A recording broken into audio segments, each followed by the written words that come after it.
শেষ হয়ে গেছে, চিঠি এখন আর চলে না। এখন হচ্ছে ফোনের মধ্যে ছবি দেখিয়ে দেখে কথা কয়, আই লাভ ইউ। আমাদের ওই টাইমে চিঠি লেখালেখি ছিল, আমাদের যখন যৌবন বয়স ছিল ওই সময় চিঠি টিঠি লিখেছি। মিথ্যে কথা কব কেন, খালি খালি কি সেই চিঠি আবার কোনো বন্ধুরই দিয়ে, আবার তার কোনো বান্ধবীরই দিয়ে, সে অনেক ভয়ের ব্যাপার আছে। কেননা তার বইয়ের মধ্যে থুয়ে ঢুকোই থুয়ে আসে, এরকম ব্যাপার কি সত্যি কথা না? তোমরাও এরা আমাদের টাইমের কথা বলতেছে, হচ্ছে আরো ৪৫ বছর আগের কথা, তোমরা তখন জন্মিস। এখন কি আর চিঠি লেখালেখি আছে? আপনারা কোন তো হ্যাঁ, কি সর্বনাশটা হইছে রে, কি সুন্দর ছবি দেখে দেখে কথা কয়। এই যে দেখে যাব কোনোদিন তো ভাব চালাম না, শুনতাম বিদেশে নাকি ছবি দেখে দেখে কথা কয়, একেবারে ভিডিও কল। এ কোন কল?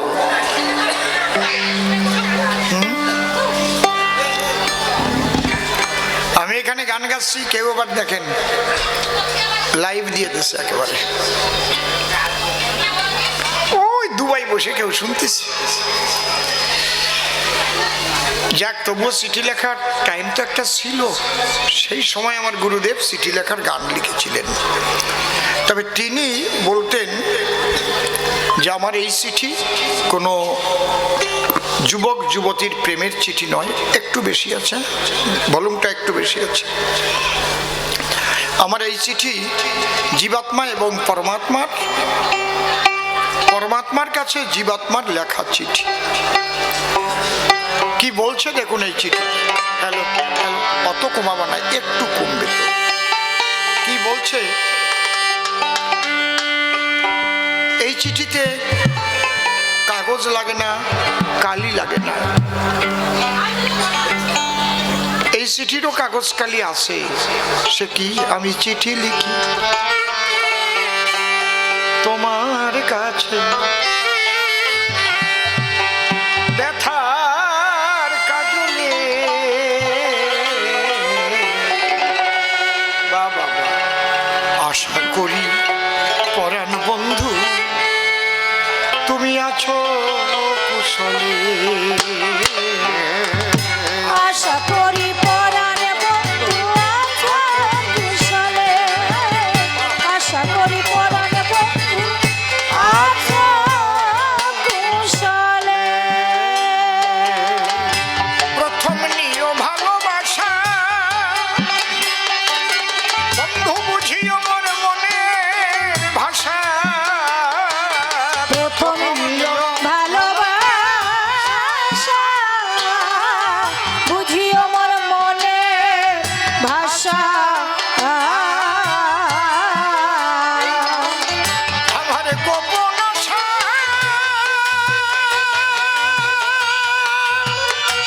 ওই আমার গোপন আশা, গোপন আশা ভিজিয়ে দিলাম, গোপন আশা ভিজিয়ে দিলাম নয়নের জলে। আশা করি পরাণ বন্ধু আছো কুশলে, আশা করি পরাণ বন্ধু আছো কুশলে। যে বাসরে বসি হাতে মিলাইলে হাত, ফোটালে মোর বুকের মাঝে প্রেমের পারিয়া। যে বাসরে, যে বাসরে, যে বাসরে বসি হাতে মিলাইলে হাত, ফোটালে মোর বুকের মাঝে প্রেমের পারিয়া। আছি সেই বাসরে শূন্য হিয়া, আমি বসে আছি পথে চাহিয়া। বন্ধু সেই বাসরে শূন্য হিয়া, আমি বসে আছি পথে চাহিয়া। কাঁদে মন প্রাণ,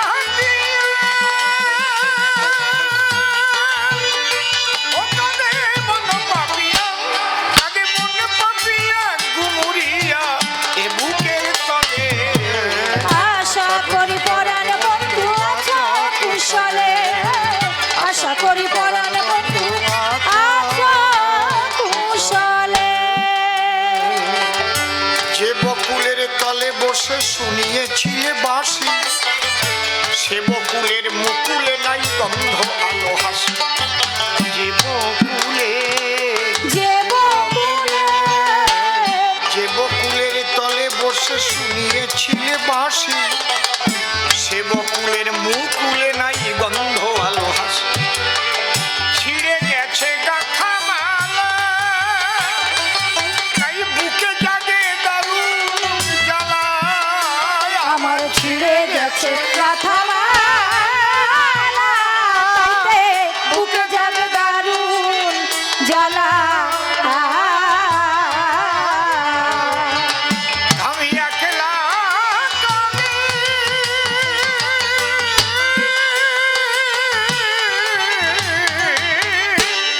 আমি একলা কাঁদি কুলবালা বসে নিরালে। আশা করি পরাণ বন্ধু আছো কুশলে, আশা করি পরাণ বন্ধু আছো কুশলে।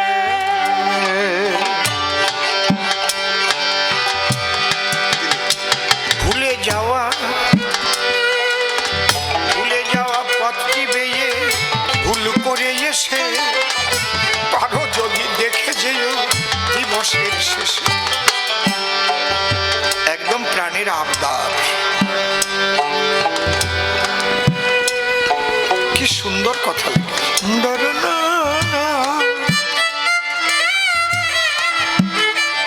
বাবা,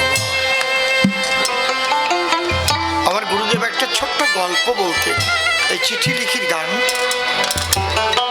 এমন কোনো দিন ছিল না যেখানে গাইবার জন্য নির্দেশ আসতো না।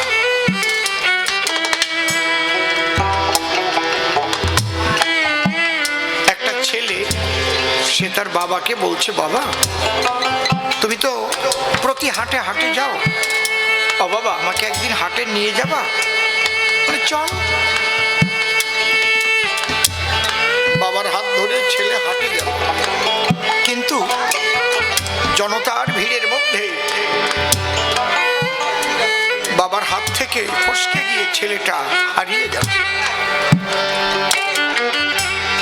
ছেলেটার বয়স 9-10 বছর হবে।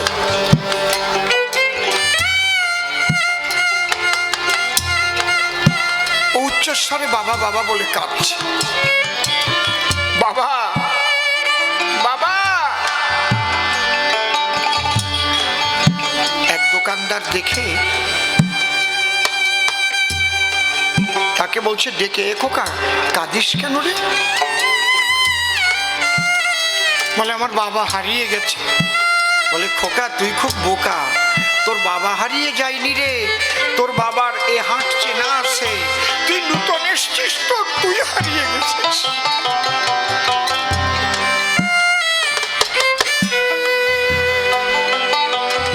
কথা রাখ, আমি বলি তোর গোচরে এইভাবে না কেঁদে ঘুরে ঘুরে আমার দোকানের সামনে দাঁড়িয়ে তুই বাবা বাবা বলে ডাক।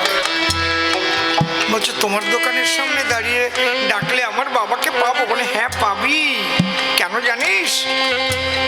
তুই যেমন তোর বাবাকে হারিয়ে কাঁদছিস, তোর বাবাও তোকে হারিয়ে পাগলের মতো হয়ে গেছে, সেও কাঁদছে।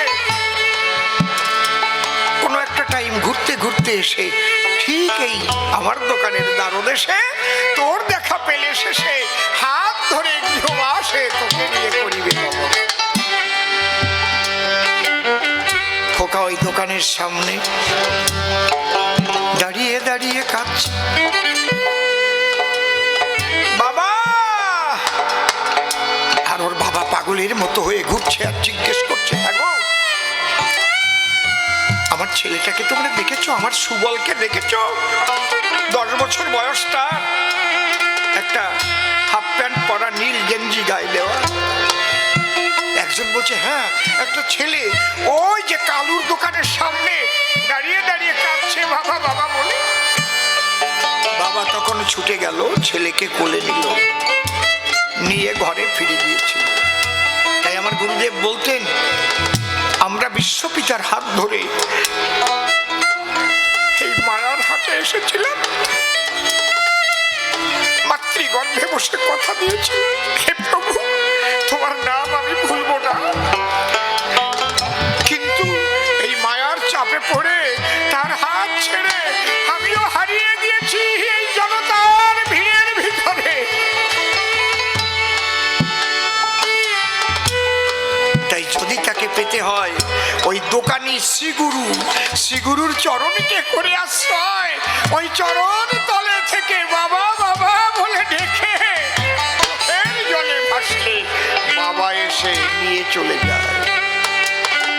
ভুলে যাওয়া ভুলে যাওয়া ভুলে যাওয়া পথটি বেয়ে ভুল করে এসে পারো যদি দেখে যেও দিবসের শেষে আমি কেমন আছি মনের ঘরে। তুমি দেখতে পাবে নয়ন ভরে আমি কেমন আছি পরের ভাই দেখতে পাবে নয়ন ভরে। আছে বনবিহারী, ওই আছে বনবিহারী, আছে বনবিহারী কেমন করে বাধা শিকলে। আশা করি পরাণ বন্ধু আছো কুশলে, আশা করি পরাণ বন্ধু আছো কুশলে। আমি কি যে লিখি কি যে বাকি পাই না খুঁজিয়া, অবলা না বলা ব্যথা নিহ বুঝিয়া। কি যে লিখি কি যে লিখি কি যে লিখি কি যে বাকি পাই না খুঁজিয়া, অবলা না বলা ব্যথা নিহ বুঝিয়া। আমি চিঠি এবার করলে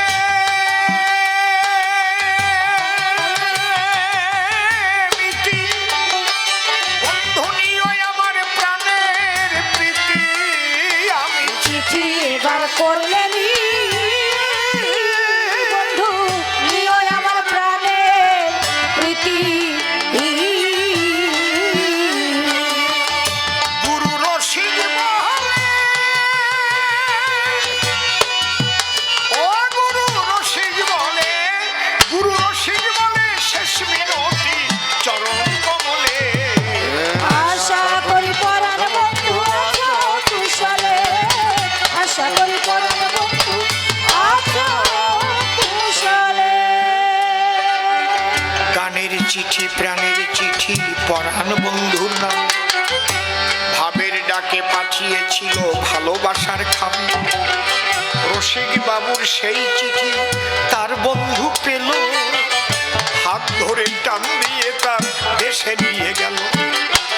রসের কবি রসিক তুমি আমার কথা নিও, তোমার বন্ধুর বাড়ির পাশে ঘর বাঁধিয়া দিও। আবার যদি মানুষ দেশে হও আগুয়ান, শুনাইয়ে যেও তোমার মধুর কণ্ঠের গান। আজও বঙ্গবাসী তোমায় কত ভালোবাসে, তোমার কণ্ঠের সুর লহরী বাতাসেতে ভাসে। রসিক বাবুর চরণ তলে প্রণাম করি দান, যার কৃপাতে গাহি আমি এই কবি গান। তিনি আমার গুরু বটে দিলাম পরিচয়, তার কৃপা বাড়ি আমারই মাথায়। চোখের জলে আশীর্বাদ করেছিলেন দান, অসীম তোর মধ্যে বসে আমি গাইব কবিগান।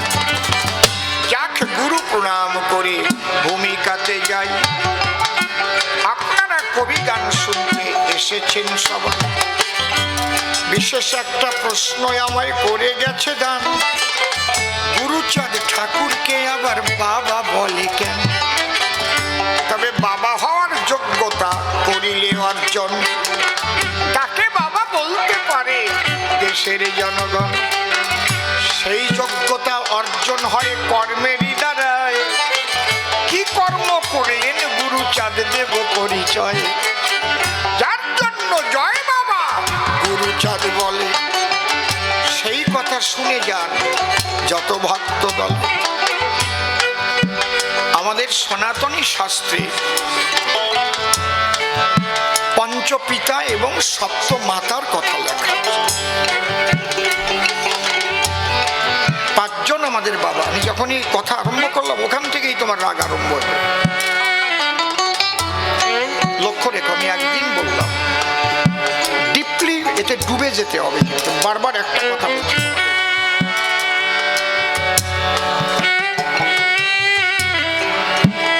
আমার গুরুদেব ভবা পাগলা বলেছিলেন, এই শালা, যেদিন গান গাবি মনের মতো গাবি, মনে ভাববি ওই দিনই তোর শেষ গান।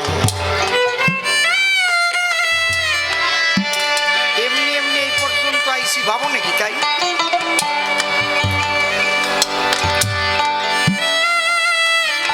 মন প্রাণ ডুবে ডুবে যাবা একদম।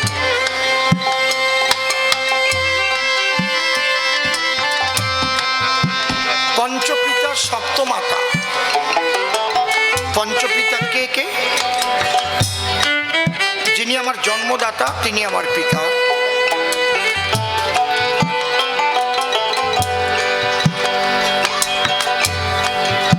যে পিতার ঔরসে মাতৃগর্ভাবাসে স্পার্ম ওভাম মিলন হয়ে শেষে এ দেহ করেছে গঠন, তিনি আমার প্রধান পিতা। প্রণাম করিও। ছোট পিতা স্বর্গ পিতা ধর্ম পিতা হি পরমন্তপ পিতরি প্রীতিমা পণ্যে প্রিয়ন্তে সর্বদেবতা। হরিচাঁদ ঠাকুরের দাদর বাণীর মধ্যে রয়েছে মাতা পিতাকে ভক্তি করবে। নকুল ভাই, আমি বৈষ্ণবদের মধ্যে একটা জিনিস দেখে খুব দুঃখ পাই। বৈষ্ণব বলতে আজকাল যারা বিকাশিত হয় তাদেরই বৈষ্ণব বলে দেয় পরিচয়, তারা মা বাবার নামটাও বলে না। যদি জিজ্ঞেস করা হয় তাহলে বলে ওটা পূর্বাশ্রমের কথাটা জিজ্ঞেস করবেন না। এমনকি মাঠে কাটা মানুষগুলো এত কষ্ট করে ফসল ফলায়, তাদের ফসল তারা খেতে পারে কিন্তু তাদের হাতের রান্না তারা খায় না। আমি ঠিক বলছি কি বেঠিক বলছি আপনারা বলেন? ঠিক বলছি তো নাকি? কথা বলে। তাহলে আমার বাড়ির চাল, আমার বাড়ির ডাল, আমার তৈরি করা তরকারি তুমি খাবা, তাতে দোষ নাই, কিন্তু আমি রান্না করলে তুমি খেতে পারবা না। আমার কথার দিকে লক্ষ্য রাখো। যাকে তাহলে প্রথম পিতা হচ্ছে জন্মদাতা, দ্বিতীয় পিতাকে শিক্ষাদাতা। এই শিক্ষা দুই প্রকার, একটা জাগতিক শিক্ষা আর একটা আধ্যাত্মিক শিক্ষা। এই জন্যে যাদের কাছে দীক্ষা নেওয়া হয়, যার কাছে, সেই গুরুকেও মানুষ পিতা বলে সম্বোধন করে তো নাকি? আর এক অক্ষর যার কাছে লেখাপড়া শিখতে হয় তাকে পিতার সম্মান দিতে হয়। এটা সনাতনী শাস্ত্রে লেখা আছে। আমাদের সময় এটা ছিল। শিক্ষাদাতা পিতা যদি বেত্রাঘাত করত, বাড়ি গিয়ে নালিশ করলে বাবা আরো পিটাতো, তোর পড়া হয়নি বলে তোকে মেরেছি, কেন পড়া করিস? আর এখন সেই শিক্ষকের হাতের বেত কেড়ে নেওয়া হয়েছে। স্কুলে ক্লাস 8 পর্যন্ত পাশ ফেল তুলে দেওয়া হয়েছে। তার মানে দরিদ্র মানুষের সন্তান আর লেখাপড়া শিখে কোনোদিন বড় হতে পারবে না। যার বাবার টাকা আছে সেই টাকা দিয়ে লেখাপড়া শিখাবে প্রাইভেট স্কুলে, আর গরিব মানুষের ছেলে মেয়ে ওই স্কুলে যাবে, ডিম ভাত খাবে।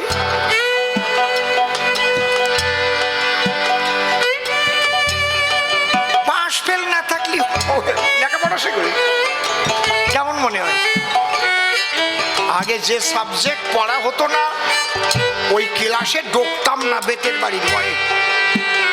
কি ঠিক বলছি তো নাকি? কথা কও।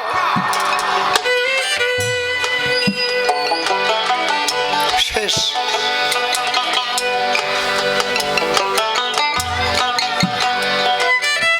তাহলে আমরা দুটো পিতা পেলাম, কে কে? জন্মদাতা আর শিক্ষাদাতা আর অন্নদাতা এক পিতা। আচ্ছা, লকডাউন যে গেল, যখন সমস্ত মানুষের কাজকর্ম বন্ধ ছিল, একটা লোক না খেয়ে মরেছে কি? কথা বলবেন। কেউ আপনারা টিভিতে কিংবা খবরের কাগজে পেয়েছেন যে না খেয়ে অমুক রাজ্যে একটা মানুষ মারা? কাজকর্ম তো সব বন্ধ।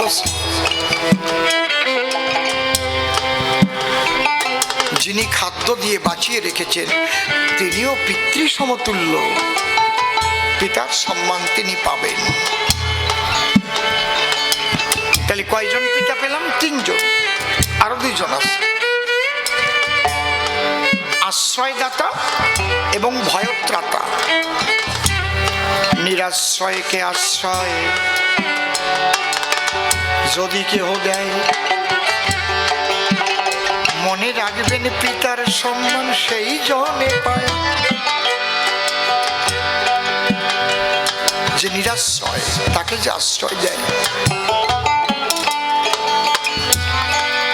আশ্রয়দাতা 4 জন, আর ভয়ত্রাতা। আপনি জঙ্গলে গেলেন, সুন্দরবনে বাঘের মুখে পড়ে গেলেন, বাঁচবেন না। কেউ যদি ওই বাঘের মুখ থেকে আপনাকে বাঁচিয়ে দেয়, সেও পিতার সম্মান পায়। বাবা, তুমি আমার কত জন্মের বাবা, তাই আজকে বাঁচাই দিলে। তাহলে 5 জন বাবা আমরা পেলাম। তাহলে 5 জন বাবার স্ত্রী, 5 জন মা, এক্সট্রা 2 জন মা। আমি জিজ্ঞেস করব আপনাদের কাছে, যদি জানা থাকে সত্যি কথাটা বলবেন। এখানে তো ওপার বাংলা থেকে আসা মানুষ আছে যারা বুড়ো বুড়ি আছে। আগে ফাল্গুন মাসে গোয়াল ঘরে গোফাগুনা পূজা হতো।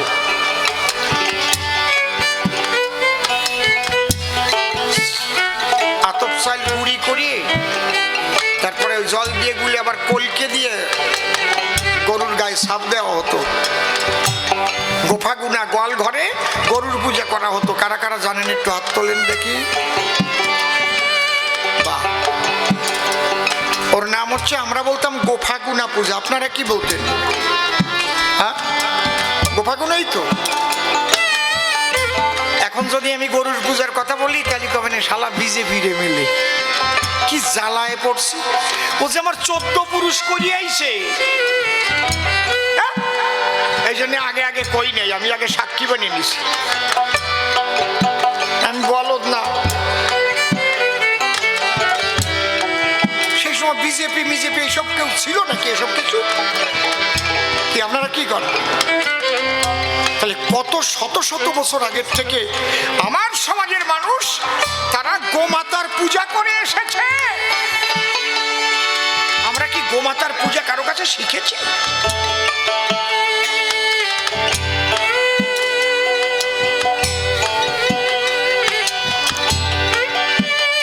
তাহলে এটা আমাদের সনাতন ধর্মের সংস্কৃতি।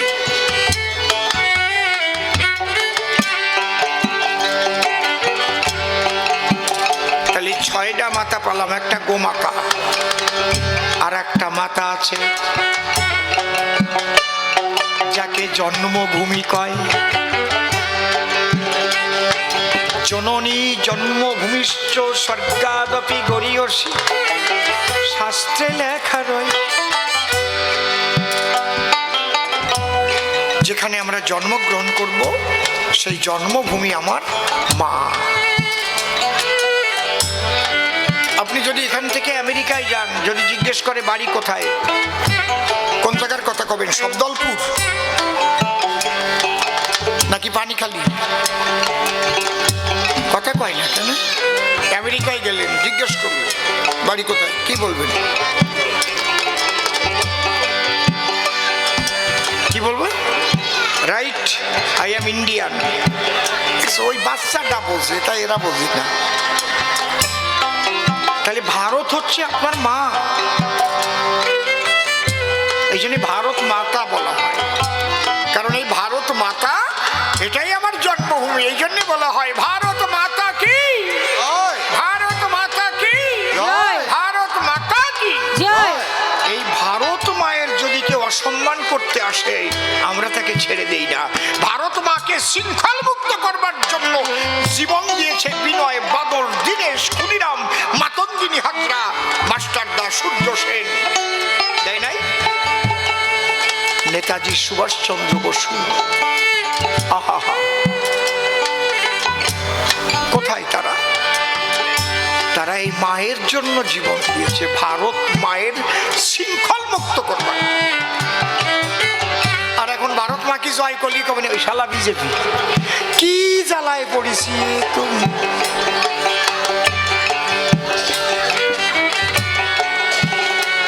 আমি ভারতবাসী, তাই আমি বলি ভারত মাতা কি জয়। আস্তে এই কথা কই না।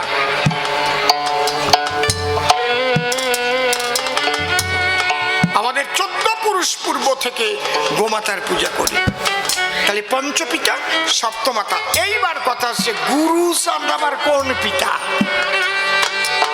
এর মধ্যে কোনোটা তো করে না।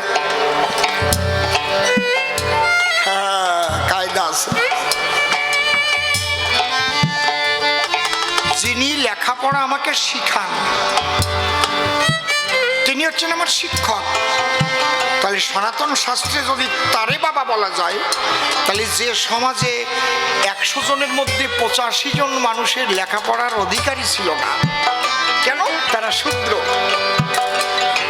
তারা স্কুলে যেতে পারবে না। কেন? শূদ্রের কাজ হচ্ছে 3 বর্ণের দাসত্ব করা, তাদের সেবা করা। তাহলে এই 85% মানুষের শিক্ষার অধিকার,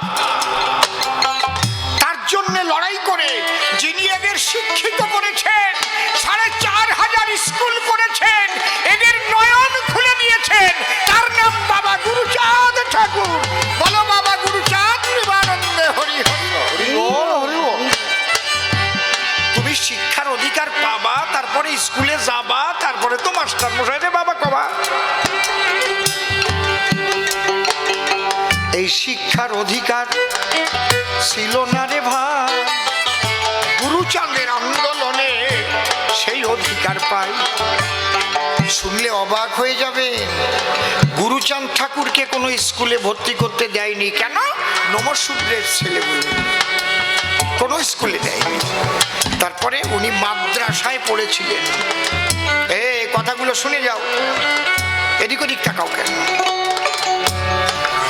গুরুচাঁদ ঠাকুরকে কোনো স্কুলে ভর্তি করেনি, কেন? উনি নমশূদ্র। শূদ্র আবার স্কুলে পড়বে কেন? ওখান থেকে ধাক্কা লেগে গেল, না এটা মানা যাবে না।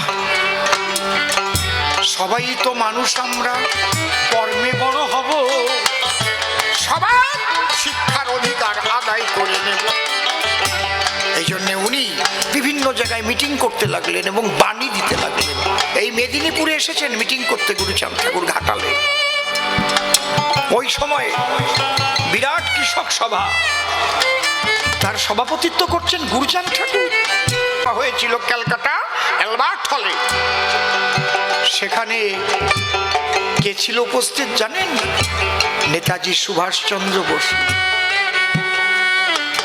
ক্যালকাটা অ্যালবার্ট হলে গুরুচাঁদ ঠাকুরের স্মরণ সভা হয়েছিল। গান্ধীজির আসার কথা ছিল, উনি আসেননি। উনি একটা চিঠি লিখে পাঠিয়েছিলেন, চিঠিটা আমার কাছে আছে।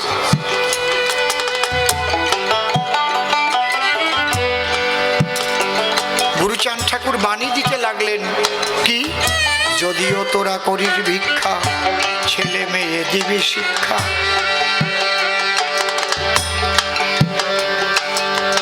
শিক্ষা, সংহতি, সংগ্রাম চেতনা, দলিতের মুক্তি নাই এই 3 বিনা। শিক্ষিত হও, ঐক্যবদ্ধ হও, শিক্ষা, সংহতি, সংগ্রাম করো, তাহলে তোমার অধিকার আদায় হবে, তাই নইলে হবে না। গুরুচাঁদ বললেন, শিক্ষিত হও, রাজ শক্তি পাও। যে জাতির রাজা নাই সে জাতি তাজা নাই।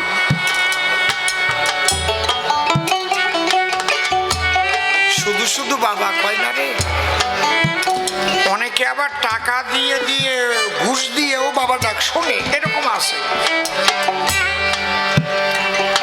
আপনারা ওই দত্তফুলিয়ার থেকে বাসে করে বনগা যাওয়ার মাঝখানে চান্দা, এই হালেনসা, তারপরে চান্দা বাজার বাঁধেন আছেন চান্দা, হ্যাঁ, ওই জায়গাটা বট গাছ ছিল, এখন নাই বাস স্ট্যান্ডে। ওখানে একটা ঘুমটি দোকান ছিল, সেখানে মাঝে মাঝে এক বুড়ো এসে বসতো, পান বিড়ি সিগারেট এগুলো বিক্রি হতো, চকলেট ফকলেট।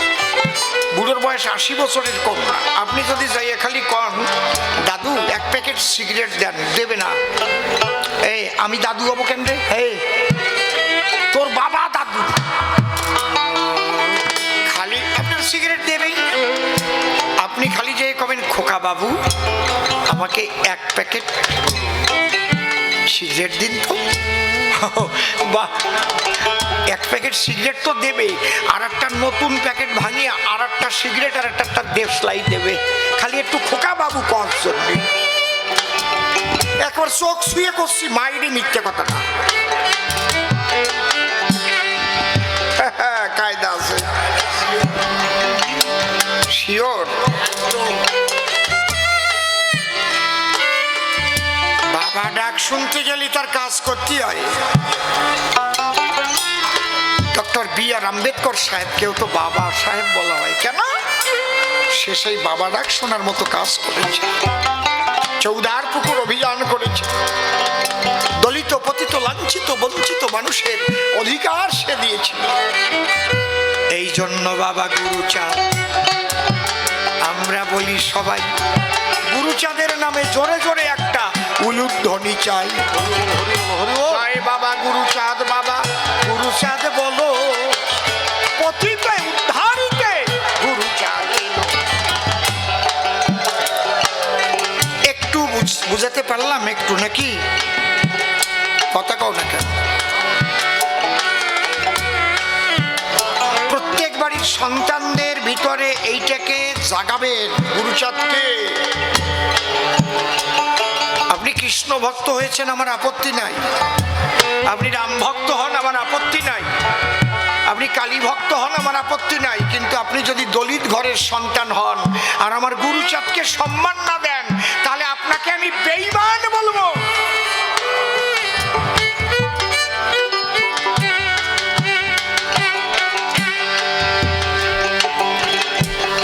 গুরুচাঁদকে আপনার সম্মান করতেই হবে, তার কাছে আপনারা ঋণী, আমরা ঋণী।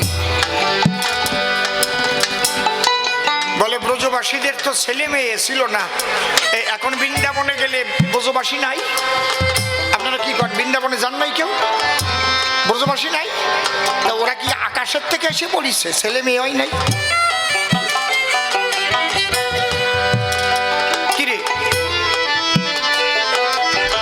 ওরাও সংসারী ছিল, ওদের সন্তানাদি হয়, সেই বংশধররা এখনো বৃন্দাবনে রয়। তারাই ব্রজের ব্রজবাসী, বলি সবার ঠাই। আর উনি কয় তাদের নাকি ছেলে মেয়ে নাই। কি জ্বালায় পড়েছি রে মতো।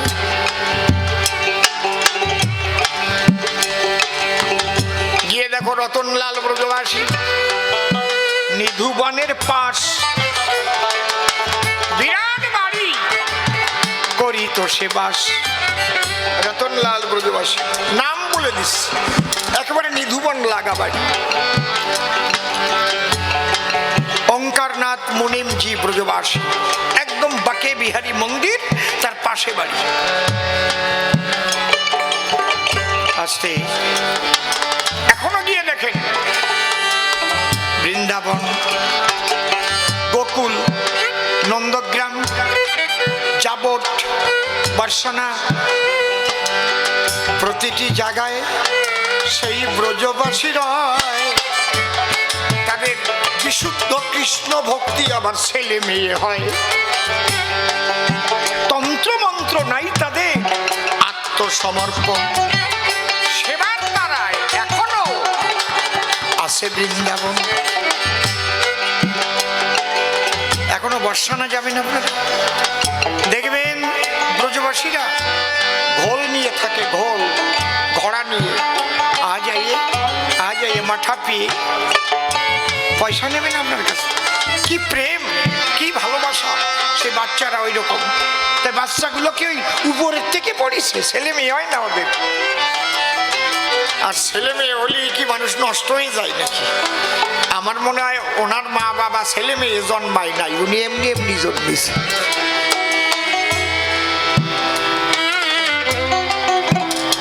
নকুল রে, সন্তান না হলে সৃষ্টি থাকে না তো, থাকে? সৃষ্টিকে ভগবান বড় ভালোবাসে, তাই বারে বারে সংসারে অবতারে আসে।